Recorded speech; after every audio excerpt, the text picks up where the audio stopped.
Olá, veja os destaques de hoje no Ubra Notícias. Trabalhos de limpeza e reestruturação do Hospital de Pronto-Socorro de Canoas começaram nesta segunda-feira. O local está fechado há mais de um mês. Moradores de Canoas começam a receber os cartões com doações do Pix SOS Rio Grande do Sul. Final de semana foi movimentado na rodoviária de Porto Alegre. O terminal voltou a operar na sexta-feira. E ainda, chuva intensa deve voltar ao estado a partir da sexta-feira. Volumes vão variar entre os 120 e 170 milímetros.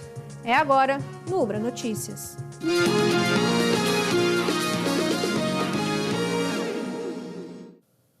O Hospital de Pronto-Socorro de Canoas é referência para 102 municípios gaúchos.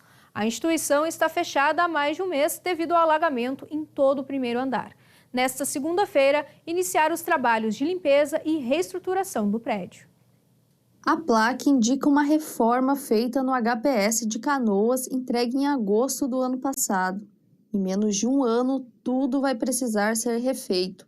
O hospital fica no lado oeste da cidade, no Matias Velho, um dos bairros mais atingidos pela enchente.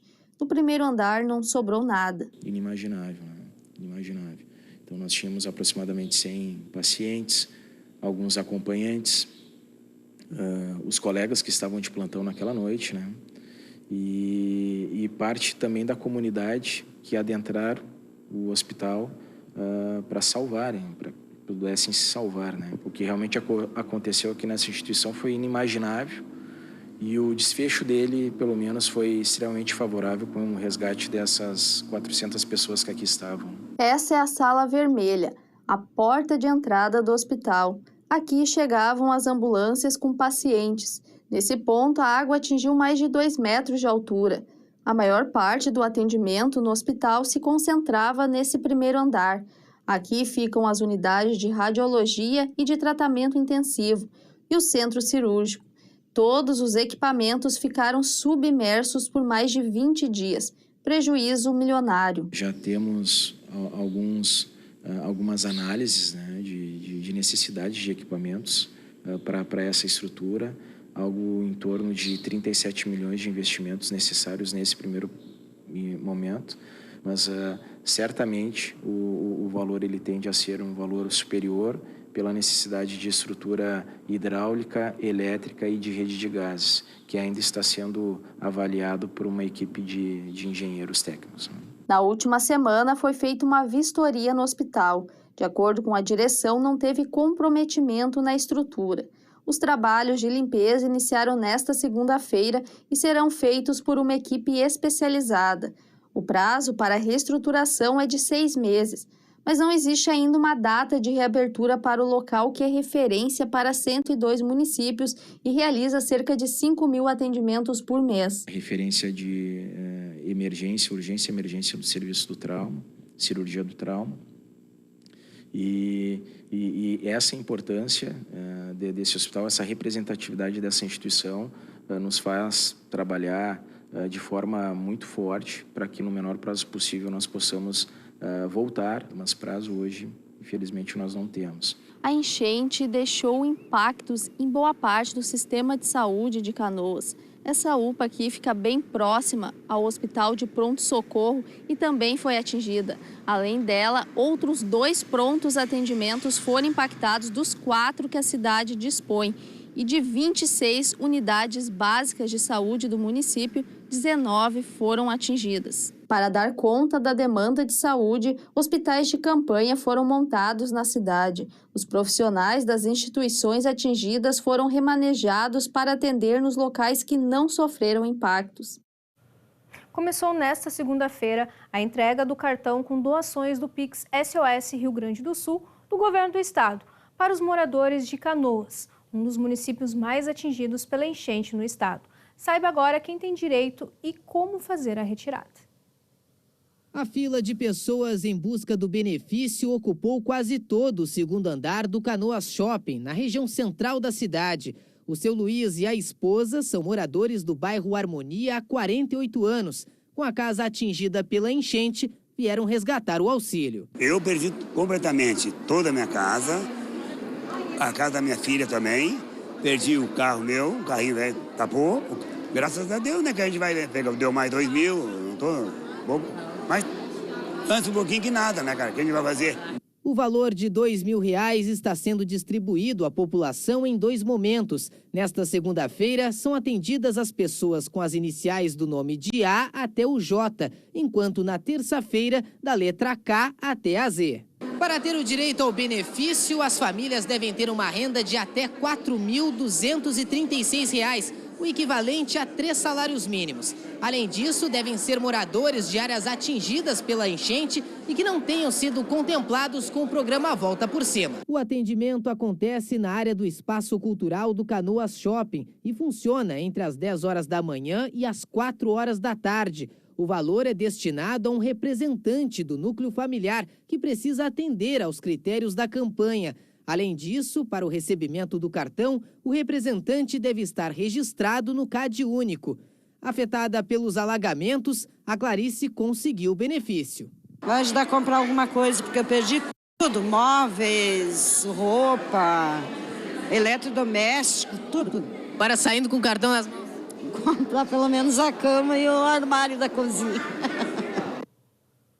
Esse foi o primeiro final de semana em que a rodoviária de Porto Alegre retornou com as operações. Assim, muitas pessoas estão conseguindo voltar às atividades que estavam paradas por causa das enchentes. No primeiro fim de semana de funcionamento da rodoviária de Porto Alegre, cerca de 2.000 pessoas viajaram para as cidades do Rio Grande do Sul. Na retomada dos serviços, foram disponibilizadas 60 linhas de ônibus. Nós tivemos um grande movimento aqui no terminal, né? E acreditamos que a partir disso, né, as pessoas vão começar a reivindicar também mais horários para viajar para aquelas localidades onde tem seus parentes, enfim. Como no final de semana as viagens intermunicipais transcorreram com sucesso, nessa segunda-feira os horários das viagens aumentaram. Iniciaram às 6 da manhã e vão até às 9 da noite de hoje. Gradativamente haverão aumentos, né? Hoje, por exemplo, na sexta-feira, quando a gente retornou para cá, o primeiro horário era um ônibus para Capão da Canoa. Hoje, a partir de hoje, já está saindo para São Lourenço e Camaquã, às 6 da manhã. Né? E na sexta, quando a gente voltou para cá, o último horário era às 20h15. Hoje já teremos às 21 horas para Iraí. Então, gradativamente, nós estaremos aumentando a demanda, sempre orientados pelo DAER, que é o órgão do Estado que controla as rodoviárias e as empresas de ônibus. E também isso vai muito da demanda, de atender a demanda. Por exemplo, nós temos a empresa Fátima, que faz Taquari, ela estava operando aqui fora. A empresa Lousada, que faz Arroio dos Ratos, também estava no Largo do Epaturo. Deve estar retornando a Lousada, por exemplo, provavelmente hoje à tarde ou amanhã pela manhã para a rodoviária. E assim sucessivamente. Então, bem administrado, bem gerenciado para que não ocorra nenhum problema, até porque nós estamos somente usando aqui na rodoviária o primeiro quadrante, onde tradicionalmente eram feitas as chegadas dos ônibus que vinham do interior. O recomeço das viagens pela rodoviária é saudado por quem também está retomando as atividades depois das cheias. Estou indo para Capão, vou cuidar de uma senhora que está lá, porque entrou água em Ipanema, né, na casa dela, e eu já estava com uma viagem para lá e tive que cancelar, porque estava tudo com água. Agora, graças a Deus, estou indo para lá, e a rodoviária está com um movimento bom agora. Aos poucos, a vida está voltando, né? Não viajo faz 2 meses, eu vim de férias, eu estava da faculdade em férias em Taquari, né, estava com os meus pais, e por conta da greve das enchentes eu não tinha voltado a Pelotas ainda, que é para onde eu vou hoje. Então, tô esse tempinho sem viajar, sem sair, né, da cidade do interior. E isso, vou pegar para Pelotas, que aí eu faço faculdade lá, e aí como eu estava com meus pais no interior, vou fazer essa baldeação ainda. Foi tranquilo? Foi bem tranquila a volta, bem... Eu achei que ia demorar mais por conta da situação das enchentes, né, como estavam as rodovias, mas graças a Deus está tudo bem, a situação já melhorou, então está bem tranquilo. Apesar dos últimos dias terem sido de tempo firme em todo o estado, a chuva deve retornar a partir desta sexta-feira. Os volumes devem variar entre os 120 aos 170 milímetros. Nossa equipe conversou com o meteorologista da Sala de Situação do Estado, Lucas Fagundes, que explicou como devem ficar os próximos dias aqui no estado. Nós temos essa condição, então, de uma massa de ar mais seco, né, que envolve o Brasil central e que impossibilita, então, o avanço de uma frente fria, da frente fria para regiões como o centro-oeste, sudeste, e essa instabilidade ela deve ficar restrita mais ao estado, tá? Isso a gente fala ali a partir de sexta-feira, quando teremos, então, o avanço de uma frente fria por si só.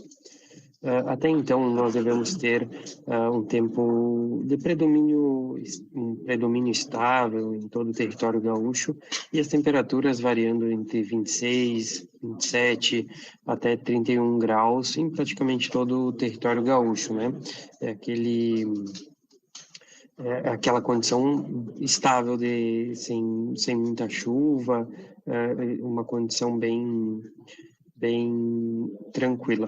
Quanto à sexta-feira, então, ao longo da tarde, da noite, nós já devemos ter algumas instabilidades avançando, especialmente pela região sul do estado, e devido a uma frente fria. E essa frente fria, então, que ela não consegue fazer o avanço, né, devido a essa massa de ar mais seco na região central, ela deve seguir no sábado e no domingo, atuando em praticamente todo o território gaúcho, com chuva pontualmente forte, até devido a esse aquecimento, né, essas instabilidades elas podem vir aí com eventual queda de granizo e algumas rajadas de vento, e os acumulados eles devem, ali sábado e domingo, somando todos, eles devem ficar variando entre 120 e 170 milímetros, tá?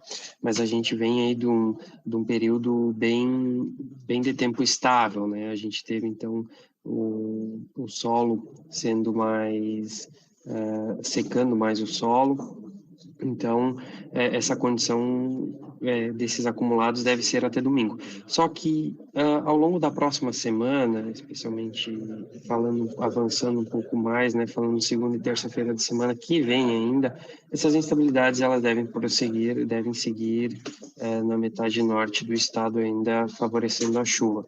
Mas, como a gente fala num horizonte de tempo muito avançado, né? Devemos, então, seguir monitorando quanto a essas condições que devem seguir atuando sobre todo o estado. A partir da sexta-feira, devido a todo esse predomínio dessa nebulosidade, sobre o estado, ele deve seguir favorecendo, então, temperaturas mais amenas. Então, nada assim, temperaturas muito baixas, temperaturas muito altas, que nem a gente está tendo agora 30 graus, especialmente em junho, né, que é uma condição um pouco diferente para essa época do ano. Mas após, então, na próxima semana, com esse avanço dessa frente fria, essas condições de temperaturas mais baixas devem retornar. Só que ainda estamos muito longe, né, no horizonte para falar se a temperatura vai ficar ficar abaixo de 5 graus, abaixo de 10 graus, então seguimos monitorando quanto a isso. Por enquanto, só esses primeiros dias que devem ter com uma condição mais intensa, tá, de chuva um pouco mais forte. Devido a todo esse contraste térmico que a gente deve ter, né? Essa condição desses últimos dias, como a gente teve ontem, uma temperatura mais elevada, né? Aquela umidade chata que a gente está tendo dentro de casa, então tudo isso, toda essa disponibilidade dessa umidade, juntamente com o calor, então isso tudo favorece para termos aí um ingrediente de uma chuva mais forte, até uma eventual queda de granizo que deve acontecer aí ao longo da sexta, sábado dessa semana. Logo mais, às 9 da noite, tem o Jornal da Cultura com as informações do Brasil e do mundo. O Ubra Notícias termina aqui. A gente se vê na próxima edição. Até lá!